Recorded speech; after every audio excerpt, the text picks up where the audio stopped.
Hello, welcome again to another great edition of Fiifi-Manfred on YouTube. It is always exciting, such a time every time I get here to speak to you, to talk to you, give you the best of analysis on Fiifi-Manfred on YouTube. I am grateful consistently to have you here always, to have you on the channel. Again, if you are new to the channel, it's an excellent football analysis channel. You would want to subscribe if you've not subscribed. You pause that video, go back, subscribe to the channel, turn on your notification, and don't choose all. My name is Fiifi-Manfred, and I love everything football, tactical analysis, all the news in there. Today, there is a lot of juicy stuff for you, so you stick and stay. Again, we love also to hear from you in the comment section. We'll do our best to reply them. We want to create a very good footballing community with an enabling environment that we talk about sports every other day. So guys,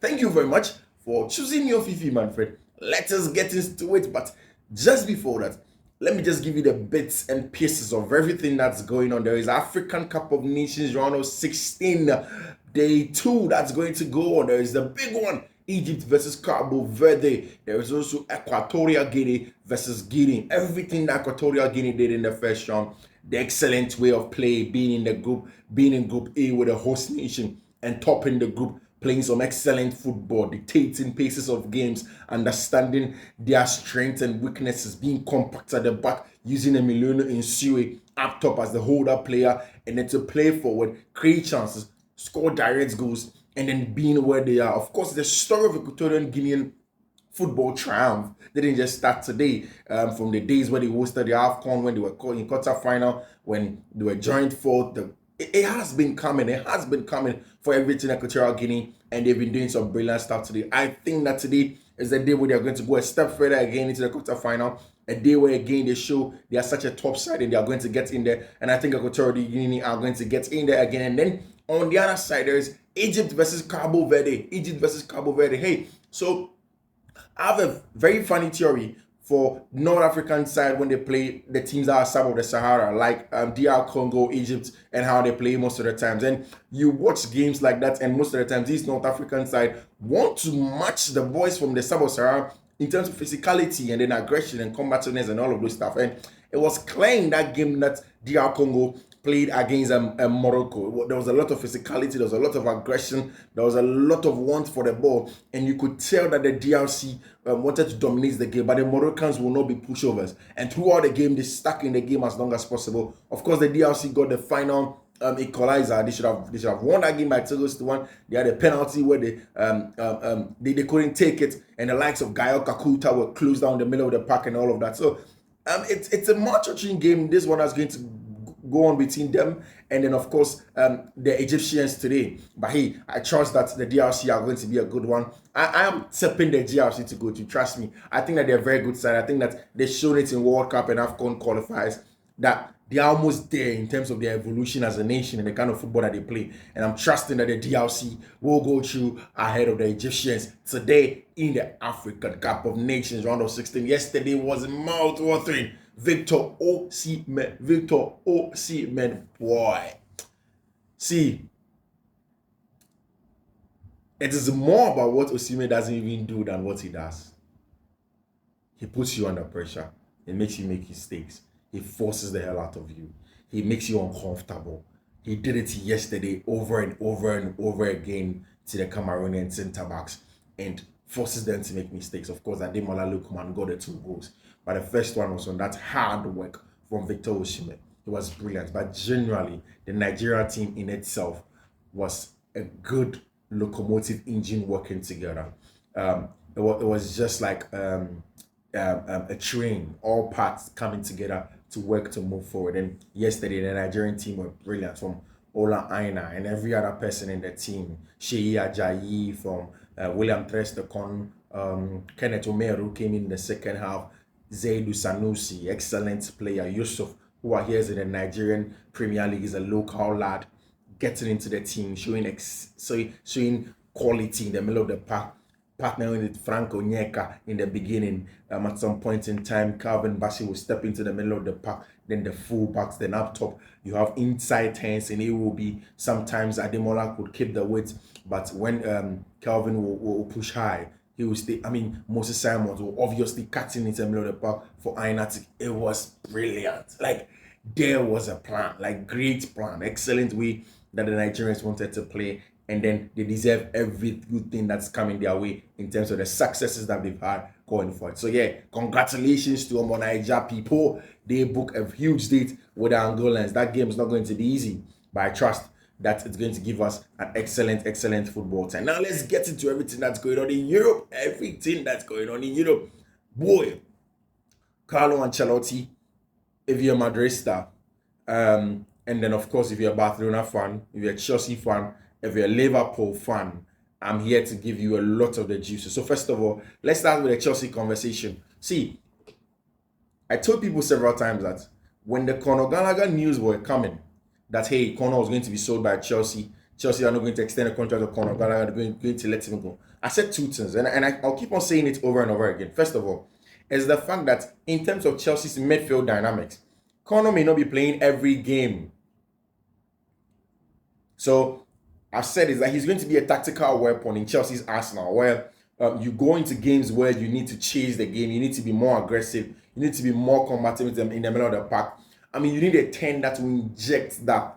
You need somebody that will be the workaholic and relentless worker on and off the ball. Then you go in for Conor to come in, especially when you're playing against big teams and you know that you need to work extra harder.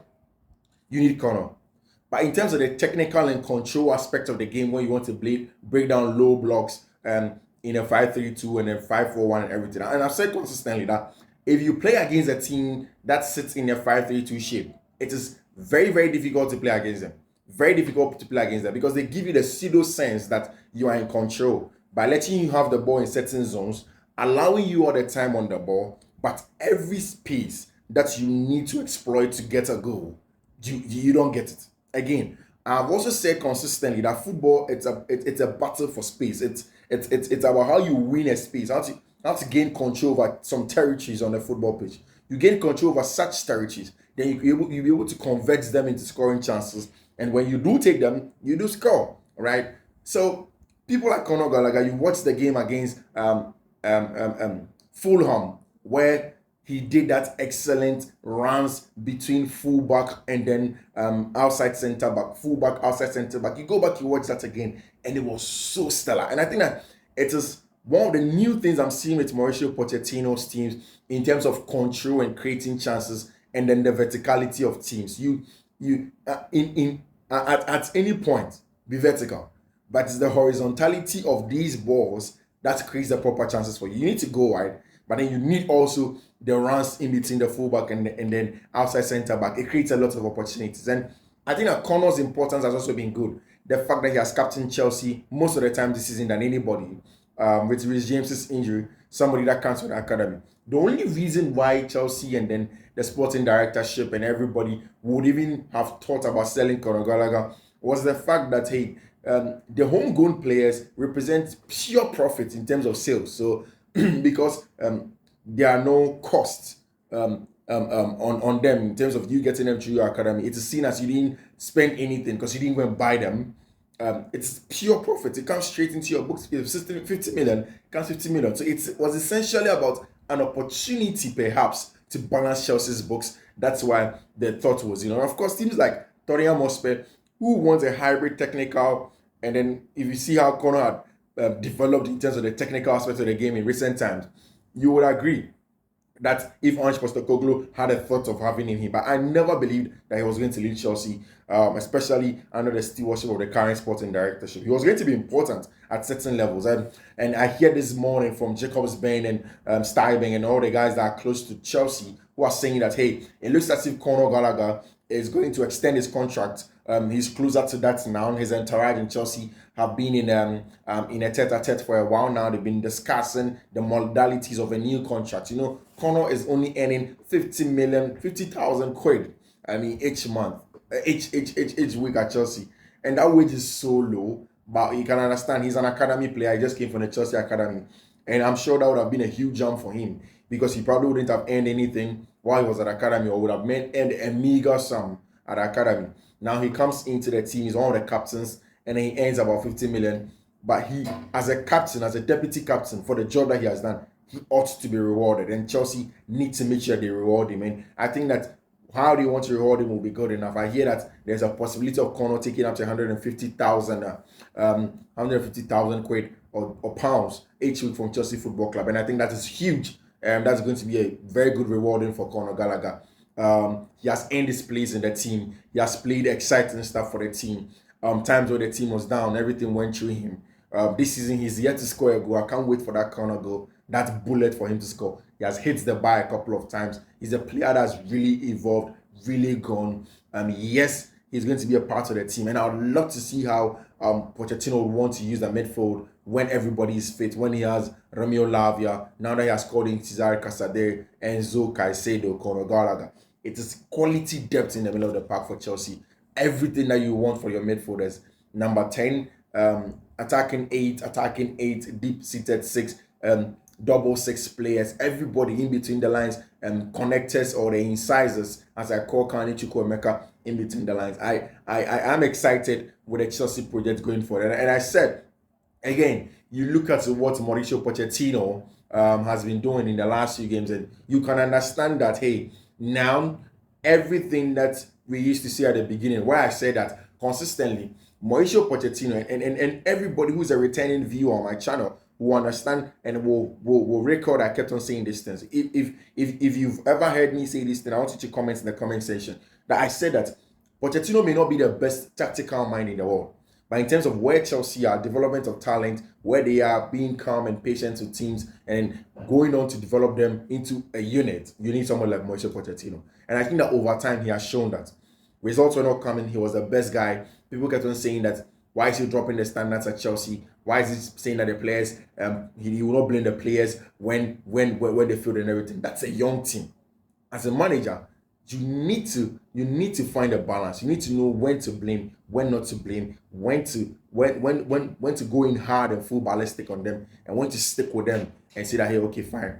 Regardless of everything, I think that we will develop, and with time, I think that we are going to develop. So, yeah, that's it from the part of Chelsea. There are games going to come on in the FA Cup. We're running through them. But hey, people keep on asking me about Barcelona and how they got here. I think that Barcelona got here not just because of Xavi. Of course, Xavi just came in through. I think that it is time for Bartomeu and everybody that was at Barcelona. The board need to ask questions of everything that they've been doing the last few years. Barca's falling has been coming. I kept on saying that a lot of the things that they were doing may not be sustainable, and they may need time to grow and then correct some of the mistakes. But here Barcelona are in a dip. They are taking a nosedive at everything. Girona are performing better. Atletico de Madrid are just 1 point of them. Madrid are going in leaps and bounds, and now Barca are looking for possible options to replace Xavi.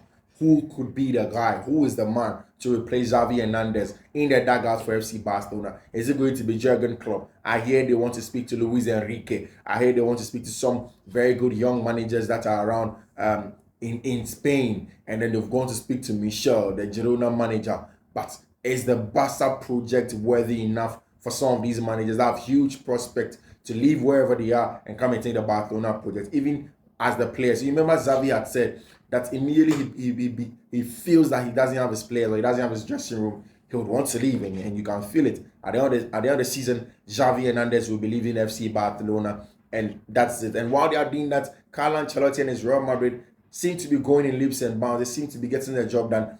They are getting the goals, they are getting the assists, they are playing good football. They are the points in the Spanish La Liga where they know that they just need to keep momentum. And you see, the thing about Carlo Ancelotti and the functional play and the functionality of his play is the fact that while everything is said and done, the likes of all his midfielders, all his players, defenders come clutch and they get goals for him. Look at Oriani Tchouameni, you look at Jude Bellingham, you look at Federico Valverde, who are all in the middle of the park, keep on getting goals for him. Then there's Vinny Junior. There is, of course, Rodrigo Goes. Then the senior-most players, Cruz, Modric, all of these guys come together. They get a lot of goals for FC Real Madrid. And it's a stark difference between how Madrid in itself has been managed as a club, and then how Barca in itself has been managed as a club, and now Madrid are getting the results. And you see, the funny thing about Madrid is that the results have been continuous and long term. They don't stop, they keep coming. They don't just end at certain points. Every time they get the results, every time they are going, every time they are getting to limits where they want to get to. And that's exactly what you get from teams when you plan them, when you're patient with growth, when you measure growth over time. And that's exactly what Madrid are getting, whilst Barcelona are taking such a huge nosedive. In the Italian Serie A today, however, International Milan have a big game. Yesterday, Juventus dropped points. Arkadiusz Milik got a red card. He was shown the exit. Juve ended the game 1-1 against Empoli. Napoli, International Milan are going away to go and play against Fiorentina. They know that it's a big game. If they win, they increase the distance. They increase the points gap between themselves and then Juventus. And I know they will do everything. Juventus, Inter, they'll do everything with Simone Inzaghi to get that all-important win against Fiorentina. Jurgen Klopp is going. Where is he going to go after everything that's going on at Liverpool? The German Bundesliga, the German League, the German national team, the Diamond Shaft, or is he going to be turned on to go and take the Barcelona job? Yeah, is where I bring you. I lower down the curtain on Fiifi-Manfred on YouTube. You will hear from me again. So, like I said, if you're not subscribed to the channel, subscribe to the channel now, turn on notification, and then make sure that you do choose all. My name, it's Fiifi-Manfred, and I love this job. Bye.